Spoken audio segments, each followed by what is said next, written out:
أعوذ بالله من الشيطان الرجيم بسم الله الرحمن الرحيم زين للذين كفروا الحياة الدنيا ويسخرون من الذين آمنوا والذين اتقوا فوقهم يوم القيامة والله يرزق من يشاء بغير حساب كان الناس أمة واحدة فبعث الله النبيين مبشرين ومنذرين وأنزل معهم الكتاب بالحق ليحكم بين الناس فيما اختلفوا فيه وما اختلف فيه إلا الذين أوتوه من بعد ما جاءتهم البينات بغيا بينهم فهدى الله الذين آمنوا لما اختلفوا فيه من الحق بإذنه والله يهدي من يشاء إلى صراط مستقيم زین للذین کفروا الحیات الدنیا مزین کر دی گئی دنیاوی زندگی ان لوگوں کے لیے جنہوں نے کفر کیا ویسخرون من الذین آمنوا اور وہ مذاق کرتے ہیں ان لوگوں کا جو ایمان لائے والذین اتقوا اور ان لوگوں کا اور وہ لوگ کے جو ڈرتے ہیں فوقہم یوم القیامہ ان سے اعلیٰ درجوں پر ہوں گے قیامت کے دن واللہ یرزق من یشاء بغیر حساب اور اللہ رزق دینے والا ہے جسے چاہتا ہے بغیر حساب کے۔ اس آیت مبارکہ کے متعلق کل ترجمہ بھی ہوا تھا، تھوڑی سی باتیں بھی ہوئی تھی، مزید چند ایک ضروری باتیں ہیں جو میرے اور آپ کے ذہن میں رہنی چاہیے۔ اللہ تعالیٰ نے دنیا کی حقیقت کو قرآن کریم میں واضح فرمایا کہ دنیا ہے کیا، زین للذین کفروا الحیات الدنیا، کہ دنیا ایک زینت ہے، ایک سامان ہے زینت کا، اور یہ زینت اور آرام اور سکون ان لوگوں کے لیے ہے کہ جو کفر کرنے والے ہیں، اللہ کا، اللہ کے رسول کا، دین اسلام کا انکار کرنے والے ہیں۔ یہ دنیا ان کے لیے مزین کی گئی ہے، ان کے لیے آرام دہ بنائی گئی ہے۔ وَيَسْخَرُونَ مِنَ الَّذِينَ اور پھر وہ جب اس دنیا کی زینت کو، ان کے فائدوں کو حاصل کرتے ہیں تو اپنے مقابلے میں یعنی دین والوں کو، ایمان والوں کو، جو غریب ہیں، جو مسکین ہیں، دنیا کے اعتبار سے کمزور ہیں، یسخرون ان کا مذاق کرتے ہیں، ان کے ساتھ ہنسی کرتے ہیں۔ والذین اتقوا فوقہم یوم القیامہ، لیکن بات یہاں کی نہیں ہے۔ دنیا کے چند دن، دنیا کے چند روز ختم ہو جائیں گے، دنیا کی چند روزہ زندگی ختم ہونے والی ہے، یہ مستقل یہاں رہنے والا کوئی نہیں ہے۔ یہ زیب و زینت، یہ دنیا کا تزین، یہ سارا ختم ہو جائے گا۔ آخر کیا ہوگا؟ والذین اتقوا فوقہم یوم القیامہ، یہاں ایمان والوں کو خوشخبری ہے، دین والوں کو خوشخبری ہے، مسلمانوں کو خوشخبری ہے کہ کوئی بات نہیں، اگر دنیا کے اعتبار سے یہ لوگ وقتی طور پر آپ کو ہنس رہے ہیں، آپ کی مذاق اڑا رہے ہیں کہ آپ کے پاس رہنے کو مکان نہیں ہے، پہننے کو کپڑے نہیں ہیں، تو کوئی مسئلہ نہیں ہے، اللہ کہہ رہا ہے قرآن میں۔ لیکن کل قیامت کے دن ایک دن ایسا آنے والا ہوگا جب حساب کتاب ہو چکے گا تو والذین اتقوا فوقہم یوم القیامہ، لیکن قیامت کا دن ایسا ہے کہ اور آخرت کا نتیجے کا وقت ایسا ہے کہ یہ لوگ جو تمہیں آج دنیا میں ہنس رہے ہیں، مذاق کر رہے ہیں کہ مسلمانوں کے پاس ہے کیا، مسلمانوں کے پاس رہنے کو مکان نہیں ہے، اور یہ آپ کا ٹھٹھا کرتے ہیں۔ اور اصل میں اس آیت کے جو ظاہری طور پر، وقتی طور پر جن کو متنبع کیا گیا وہ صحابہ کرام رضوان اللہ علیہ اجمعین کی جماعت تھی۔ کفار مشرکین ان کو ہنستے تھے کہ تمہارے پاس ہے کیا، رہنے کو مکان نہیں ہے، ٹوٹے ہوئے کپڑے پہنتے ہیں، پھٹے ہوئے کپڑے پہنتے ہیں، ٹاٹ پہن کر زندگی گزار رہے ہیں۔ زندگی تو ہماری زندگی ہے، عیش کر رہے ہیں، کیسر و کسرا کے ہم مالک ہیں، کھجوروں کے باغات ہمارے ہیں، دنیا میں عیش ہے، آرام ہے۔ تو اللہ تعالیٰ نے صحابہ کو تسلی دینے کے لیے فرمایا الذین اتقوا فوقہم یوم القیامہ، کوئی بات نہیں صحابہ کرام، کوئی بات نہیں ایمان والو، یہ دنیا میں جو آپ کو مذاق کر رہے ہیں یہ کل قیامت میں نچلے طبقے میں یعنی جہنم کے اندر ہوں گے، اور آپ اوپر ہوں گے جنت کے اندر۔ آپ کو اللہ اعلیٰ درجے دیں گے، جنت کے باغات دیں گے، جنت کے محلات دیں گے، اور یہ ترس رہے ہوں گے، یہ ترسیں گے اس وقت آپ کے حالات کو، آپ کے واقعات کو دیکھ کر کے۔ واللہ یرزق من یشاء بغیر حساب، لیکن یہ بات یاد رکھنی چاہیے، اللہ جسے چاہتا ہے رزق عطا کرتا ہے۔ رزق کے دو معنی ہیں، ایک دنیاوی زندگی میں جو ذوق و زینت مل جاتی ہے، دنیاوی رزق مل جاتا ہے، دنیا جس کو ہم کہتے ہیں آسائشیں مل جاتی ہیں، یہ بھی دنیا ہے، ایک ہی ہے۔ لیکن اگر دنیا کی کوئی اللہ کے ہاں وقت ہوتی، دنیا کی اللہ کے ہاں کوئی عظمت اور تعظیم ہوتی تو اللہ تعالیٰ اپنے محبوبوں کو دنیا دیتی۔ لیکن جتنے اللہ کے محبوب رہے، انبیاء اکرام سے لے کر تابعین، تبع تابعین، صحابہ اکرام جو بھی رہے، دنیا ان کے پاس بہت کم رہی، دنیا بہت کم رہی، بلکہ وہ تو غربت کی حالت میں دنیا میں آئے اور غربت کی حالت سے دنیا سے چلے گئے۔ ورنہ اگر اللہ کے ہاں دنیا کی وقت ہوتی تو اللہ تعالیٰ قارون کو دنیا نہ دیتے۔ قارون جو اللہ کا دشمن تھا، اللہ کے نبی حضرت موسیٰ علیہ السلام کا دشمن تھا، اسلام کا دشمن تھا، اللہ تعالیٰ نے تو اس کو اتنا خزانہ دیا کہ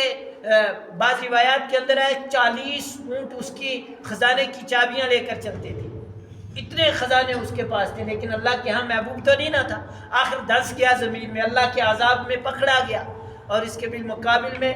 حضرت موسیٰ علیہ السلام تھے، اتنی کوئی زیب و زینت نہیں تھی، اتنا کوئی مال و متاع نہیں تھا۔ اور اگر دنیا ہی کا ہم سوچ لیں، آپ نے کئی بار سنا ہوگا اللہ کے محبوب صلی اللہ علیہ وسلم پر 3 چاند ایسے گزر جاتے تھے کہ جو کی روٹی کے بغیر کھانے کو کچھ نہیں ملتا تھا۔ اللہ کے محبوب جن کے لیے ساری کائنات کو پیدا کیا گیا، تو دنیا کوئی چیز نہیں ہے، دنیا اصل نہیں ہے، اصل تو دنیا انسان کے پاس آخرت کی تیاری ہے، تو اصل دنیا نہیں ہے۔ اگر دنیا ہوتی اللہ اپنے محبوب کو خوب نواز دیتے۔ اور ایک حدیث پاک کے اندر آتا ہے، ایک موقع پر اللہ کے نبی صلی اللہ علیہ وسلم سے فرمایا گیا کہ اگر آپ چاہیں تو آپ کے یہ سامنے عہد پہاڑ ہے، اس کو سونے کا بنا دیا جائے۔ تو اللہ کے نبی صلی اللہ علیہ وسلم فرمایا نہیں، مجھے دنیا کی ضرورت نہیں ہے، ہم دنیا کے لیے بنائی ہی نہیں گئی، ہمیں تو آخرت کے لیے اللہ نے پیدا کیا ہے۔ خلقت لکم وانتم خلقتم للآخرہ، کہ تمہیں تو آخرت کے لیے بنایا گیا، اور آخرت میں سامان کو کیا کرنا ہے، مال و متاع کو کیا کرنا ہے، وہاں تو اعمال کام آئیں گے۔ تو بغیر حساب سے میں نے کل بھی بتایا تھا، یہاں 2 معنی لیے جائیں۔ ایک یہ ہے کہ جس کو دنیا میں رزق دیا گیا، یعنی مال و متاع دیا گیا، اللہ کے ہاں حساب دینا پڑے گا، رائی کا حساب ہوگا۔ اور حدیث پاک کے اندر آتا ہے جس کا مفہوم ہے کہ اللہ تعالیٰ جب ہر بندے سے 5 سوال نہیں کر لیں گے، تب تک کوئی بندہ اپنا ایک قدم اٹھا کے دوسری طرف نہیں رکھ پائے گا، یعنی قدم نہیں اٹھا پائے گا جب اللہ کے سامنے 5 سوالوں کا جواب نہ دے دے ہر آدمی۔ ان میں سے ایک سوال یہ بھی ہوگا کہ تو نے مال کہاں سے کمایا اور کہاں خرچ کیا۔ ہم آج رشک کرتے ہیں فلانا مالدار ہو گیا، فلانے کے پاس اتنا مال ہے، بھئی یہ دنیا کا کہ ختم، جب یہ ختم ہوا تو مال بھی ختم ہو گیا نا، کوئی ساتھ لے کے تو جاتا نہیں ہے۔ لیکن جب اللہ کے ہاں اس کو کھڑے ہو کے حساب دینا پڑے گا، جو جتنا مالدار ہوگا اتنا حساب اس کو زیادہ ہوگا، جتنی ثروت والا ہوگا اس کو حساب، اور جس کے پاس کچھ نہیں ہوگا۔ اسی وجہ سے ایک حدیث پاک کے اندر آتا ہے کہ اللہ کے نبی صلی اللہ علیہ وسلم نے فرمایا کہ میری امت کے غریب میری امت کے مالداروں سے 50,000 سال پہلے جنت میں داخل ہو جائیں گے، اور بعض جگہ آتا ہے 70,000 سال پہلے داخل ہو جائیں گے۔ تو پوچھا گیا کیوں؟ کہ اس لیے کہ بھئی وہ حساب میں مبتلا رہیں گے، ان کو تو حساب بہت کم دینا ہے، ان کو کیا حساب دینا ہے غریبوں کو، اس وجہ سے یہ پہلے جنت کے اندر داخل ہو جائیں گے۔ بہرحال مال معیوب چیز نہیں ہے، دنیا بری چیز نہیں ہے، اللہ نے سکھا دیا ربنا آتنا فی الدنیا حسنہ وفی الآخرۃ حسنہ، اللہ بلائی کی دنیا بھی عطا کر اور بلائی کی آخرت بھی عطا کر، اللہ اچھی دنیا بھی دے اچھی آخرت بھی دے۔ مطلب یہ ہے کہ کسی کے پاس دنیا ہے تو وہ معیوب چیز نہیں ہے، اللہ آسائش کے ساتھ اللہ آرام کی اور سکون کی دنیا عطا کرے کہ جس سے اللہ کے راستے میں اس کو خرچ کیا جائے تو یہ معیوب چیز نہیں ہے۔ لیکن بہرحال حساب کے اعتبار سے تو مالدار تو غریب سے بہت پیچھے رہے گا، حساب دیتے دیتے۔ اللہ حفاظت فرمائے۔ كان الناس أمة واحدة فبعث الله النبيين مبشرين ومنذرين وأنزل معهم الكتاب بالحق ليحكم بين الناس۔ لوگ ایک ہی مذہب پر تھے، كان الناس أمة واحدة، لوگ ایک ہی گروہ میں تھے، ایک ہی امت تھے۔ فبعث اللہ النبیین مبشرین و منذرین، پھر اللہ تعالیٰ نے انبیاء علیہ السلام کو بھیجا خوشخبری دینے کے لیے اور ڈرانے کے لیے۔ یہ لوگ ایک ہی امت پر تھے، اس کو سمجھ لیں پھر بات کو ختم کریں گے۔ کان الناس امۃ واحدہ، قرآن کریم کہتا ہے کہ لوگ ایک ہی تھے، اب تو جگہ جگہ گروہ ہیں، اور اللہ کے نبی صلی اللہ علیہ وسلم نے فرمایا میری امت میں تو 73 فرقے ہوں گے، پھر ایک کیسے تھے؟ ہاں یاد رکھنا چاہیے حضرت آدم علیہ السلام کی عمر 1000 سال ہوئی، کتنی ہوئی؟ 1000 سال، اور پھر حضرت آدم علیہ السلام سے لے کر نوح علیہ السلام کا جو زمانہ ہے، یعنی حضرت آدم علیہ السلام کے بعد جو رسول بنائے گئے ہیں وہ نوح علیہ السلام، بیچ میں انبیاء آئے ہیں، لیکن حضرت آدم علیہ السلام کی عمر، یعنی حضرت آدم علیہ السلام نے جو نبوت کا زمانہ گزارا ہے وہ 1000 سال کا گزارا، اور پھر حضرت آدم علیہ السلام سے لے کر حضرت نوح علیہ السلام تک بھی کتنا عرصہ گزرا؟ 1000 سال کا گزرا۔ تو 1000 سال تک کوئی، یعنی یہ 1000 سال حضرت نوح علیہ السلام کے سے پہلے کے اور حضرت آدم علیہ السلام کی موجودگی کے، یعنی 2000 سال تک کوئی دوسرا فرقہ نہیں تھا، ایک ہی عقیدہ تھا، ایک ہی مذہب تھا، مذہب اسلام۔ سب کچھ جرائم ہوتے تھے،